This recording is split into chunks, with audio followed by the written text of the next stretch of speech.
We're a family of 5, taking a break from the same old routine of normal life. We've switched out our house for a boat and are working on the adventure of a lifetime.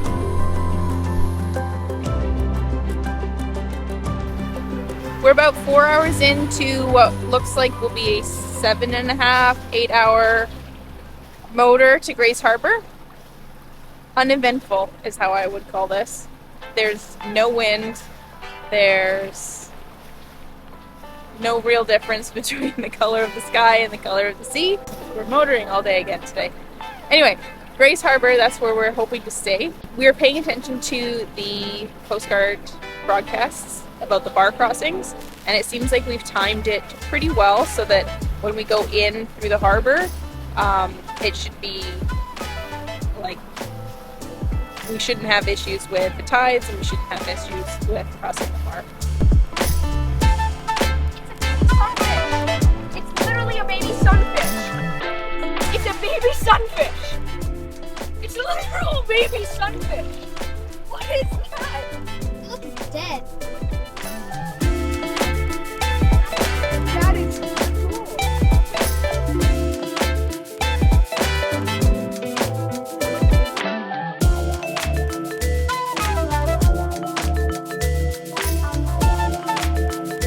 What do you see, Eli? I see a giant. Oh my! That is huge. Do you see that? That is huge. That is very big. That looks like a baby whale. It's a tiny We hit it. I think it hit us, but it didn't hit the propeller.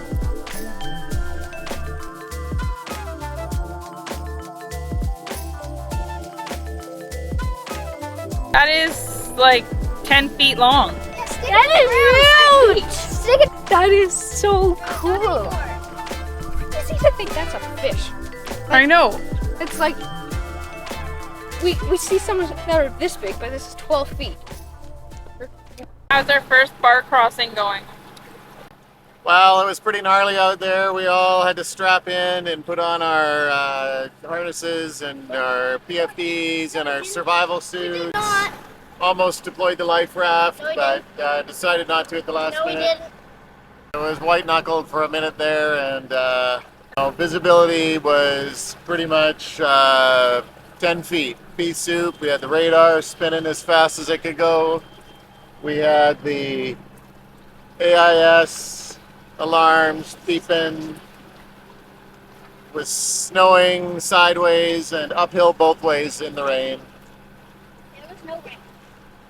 But we made it. It was the most. Well, we haven't made it yet. It was probably the most peaceful thing we've done on this entire trip.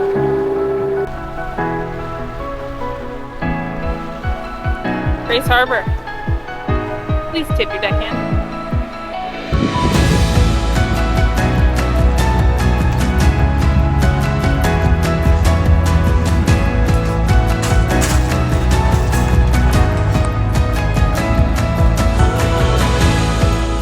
So we've had power problems on this trip.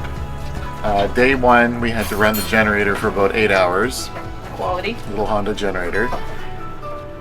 It turns out that the solar was not charging as much as it should, and the alternator is not charging as much as it should. The solar was because there's a large voltage drop between the controller and the battery, and so the controller thought it was up to voltage, even when it wasn't, and so it stopped charging early. So we fixed that. The alternator, though, is doing a similar thing where it is aiming for the wrong target voltage. I've set it where it's supposed to charge at 14.4, which it does some of the time, and then all of a sudden it says, oh, I'm going to charge at 12.9, which will never fill the batteries. Well, I don't know what to do. I emailed the alternator company. They have not replied. So I'm just going to take it off, wiggle the connections, put it back on, because I don't know what else to do. The most important thing to do while the belt is off is turn it around so the words are facing the right direction. Does that actually make a difference? Or is OCD is in CDO alphabetical order. And then I can check the water pump bearings. No play and nice and smooth, and I can check the alternator bearings. Oh, a tiny bit of play. Probably within tolerance and nice and smooth. And we do have some belt dust, which means it's been working or it's been not quite tight enough. Probably it's been working. What does that mean? Working the dish pit tonight, kids. Child labor. At it again. Coming in cheap. Had a feeling it might be due to bad grounding. So I've taken the alternator off, and there's Yeah, we did. 3 wires that go to the ground, which is this post. One of them is this one, which appears to be going to the engine. You see here, this would have been the original ground to the smaller alternator that would have come with this engine, and so previous owner's done this kind of ghetto connection, although it works, everything's tight, to this extension cord, extending cord. But then he just wrapped electrical tape around it, which had basically failed. It had slipped and worn through, it was rubbing on something. And we have positive battery right here.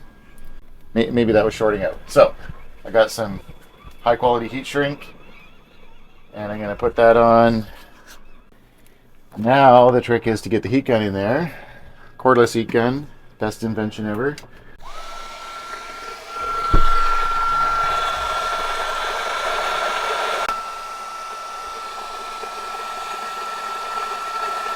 So that's heat shrunk. Oh, and you know what? I have some other stuff too for this. I have this split loom.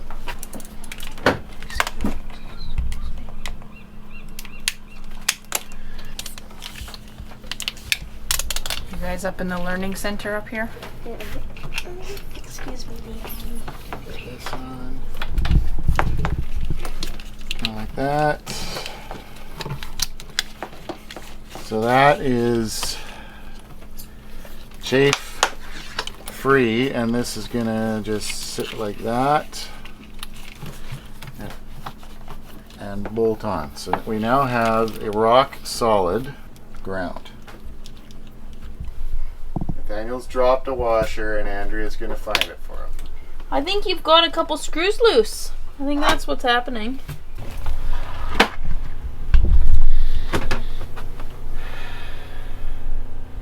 Amazing. I really, really am. So what we have here, ladies and gentlemen, is a Perkins Sabre M65 3.0 liter, 65 horsepower, naturally aspirated, direct injected diesel engine With a washer. with a washer. And this white part here is what we're working on that's not working quite right, which is a Balmar 100 amp alternator, aftermarket, to charge the batteries faster than normal, and instead it's not charging them at all. So that's how we do it. Manufactured in the USA. But the engine is manufactured in the United Kingdom. And you know how you can tell? You just look under it right here, and you see little drips of oil. And that's a telltale sign that it was made in the UK.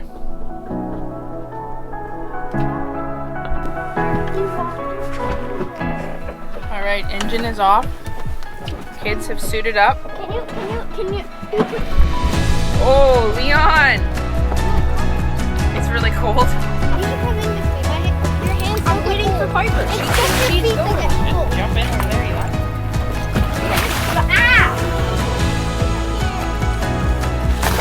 Oh, there she goes. Oh, my hands are cold.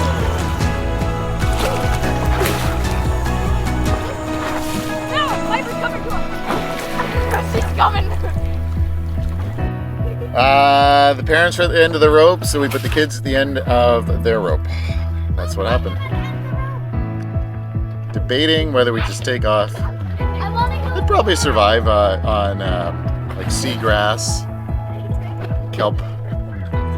Oh, look, a shark. You're not funny. I'm gonna do it. Video. Where Where is we're it? swimming with a sunfish. Whereabouts? Over there. It's over there. Maybe it's a shark. It's probably gonna swim to us. Swimming with the sunfish. 3, 2, 1. Go!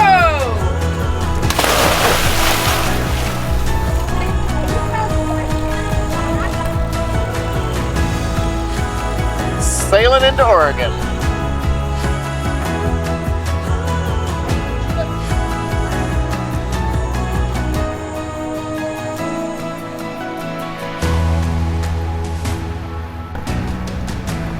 Big faces at yourself. It's an absolutely beautiful evening. The sun is starting to go down.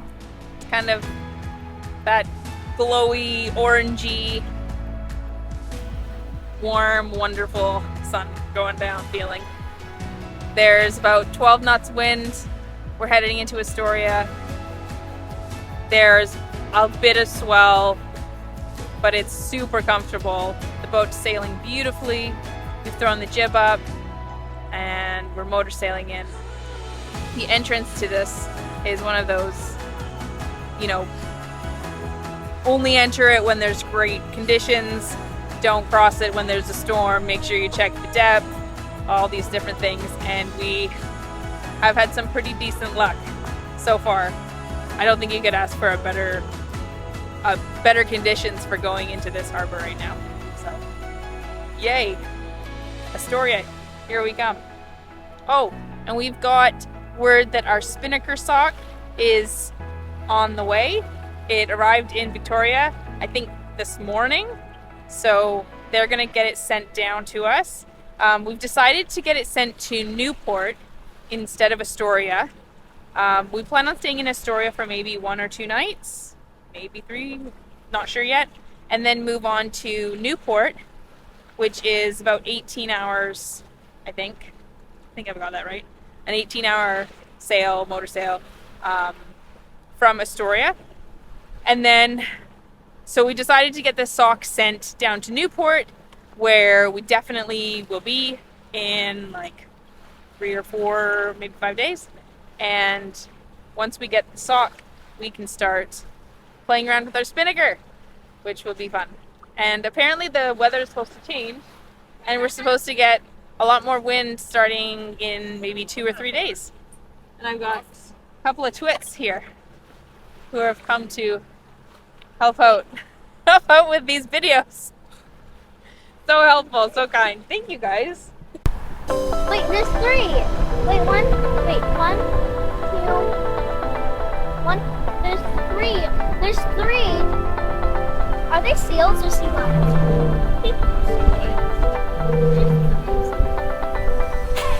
We thought about sailing up the Columbia River to go to Portland, but it is a long way, so we're not gonna go.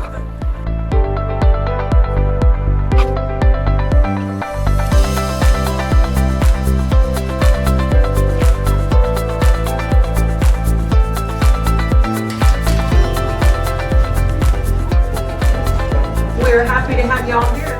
We're going underneath the Megler Astoria Bridge, and you see on the landing out there, hundreds of cormorants, one of my absolute favorite seabirds. Highly intelligent. They can count at least up to 6. The Japanese use them to fish. They see them into the water and they bring up a fish, but after about 6, they refuse to go back until they're allowed to eat one. We get a number of paddle wheelers through here. We get somebody almost every day. The river cruises are very popular.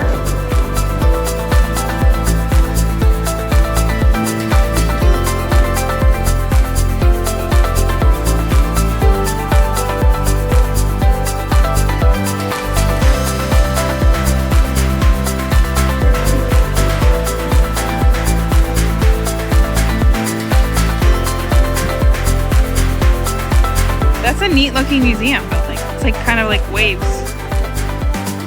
Ancient radar. Ancient radar. Oh yeah. Radar from the past. It's right there. Right of it. What did you guys find? We're in the museum. You found an AIS screen. Oh, Is and it touch screen? there's Marmaris. Oh, Sea Storm. Marmaris. What is this? Can I press it? Yeah, go for it. I don't think it's a touch screen. Columbia.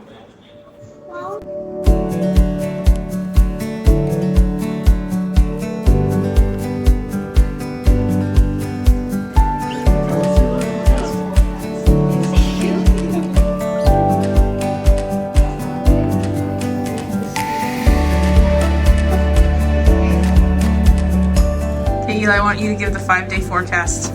Tuesday, Wednesday, we're looking at some rain.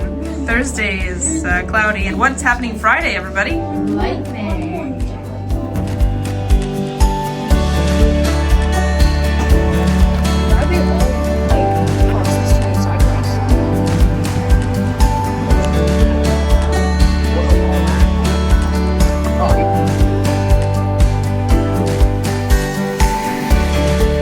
We are motoring down the Oregon coast and it is absolutely beautiful. No wind, but that's okay because there's happy kids and sunshine and crab traps. Trying to avoid those. We are just passing Cannon Beach and Haystack Rock. I think the last time we were there was 2017. A little ways. A little while ago.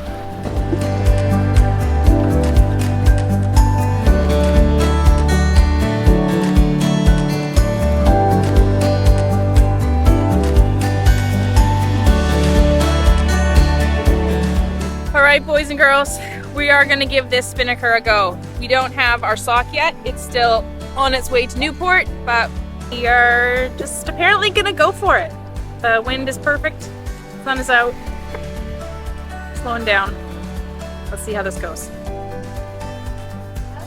Ooh.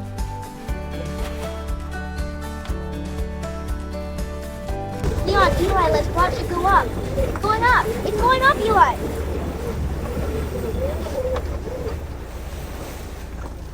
Oh, We have just launched for the very first time with no sock. No sock, ladies and gentlemen, no sock for the very first time. Look at the size of that thing.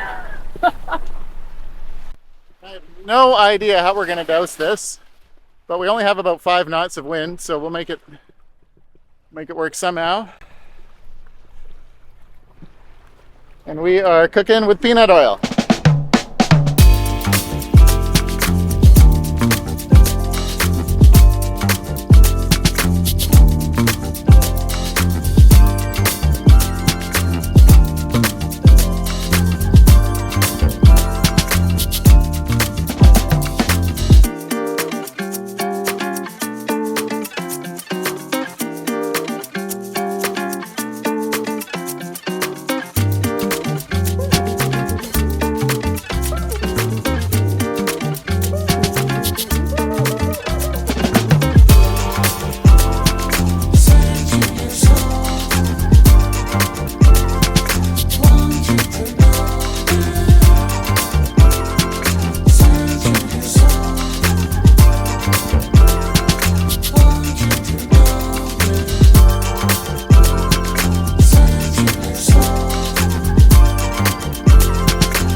Well, Andrea, what's going on today? Today, it's windy. The split ring busted open. Was quite dumpster fire douse, about exactly double what you want it to be. So, doing all the things today.